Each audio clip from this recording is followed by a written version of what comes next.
Raffy Tulfo dinalaw si Vong Navarro sa kulungan.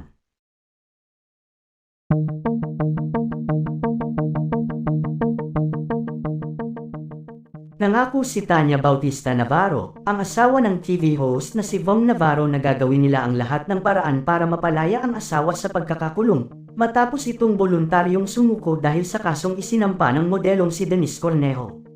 Sa isang media conference na ginanap sa Quezon City noong September 21, naging emosyonal si Tanya dahil nangangamba siya sa buhay ng kanyang asawa sa posibleng paglipat nito sa Taguig City Jail.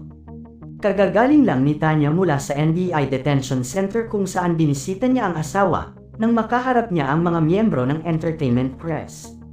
Pahayag ni Tanya, "Bago ako umalis kanina umiyak na naman siya. Mabilis lang usapan namin kasi ina-update ko siya sa mga balita ni Attorney Malunga." Naniniwala si Tanya na sa kanya lamang mayroong kasalanan si Vong at inamin naman daw ito ng TV host sa kanya. Saad ng misis ni Vong, "Alam naman nila kung ano ang totoo.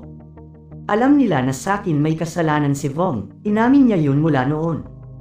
Sa akin siya may atraso, pinatawad ko yung tao, and for the last 8 years bumabawi siya."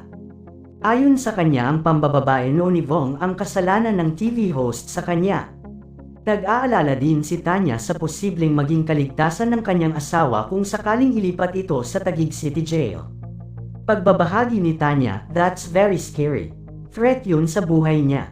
I think our lawyers also filed a motion para hindi na umabot doon.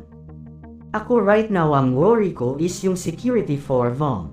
So lalaban kami at alam ko na ipapanalo namin ito."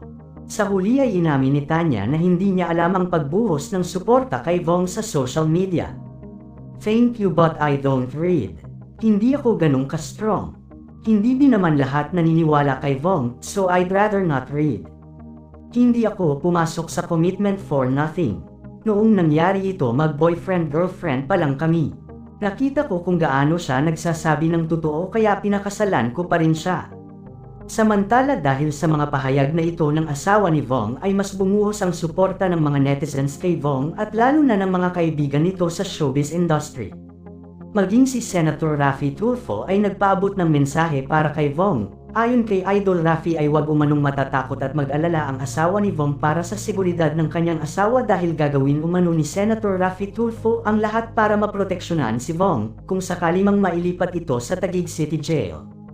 At kahit daw ngayon na nasa NBI Detention Center si Vong ay tinitiyak umano niya ang kaligtasan ni Vong sa loob. Wala umanong kahit sino ang makakagalaw dito dahil mananagot daw sa kanya kung sino man ang magtatangka sa buhay ng komedyante.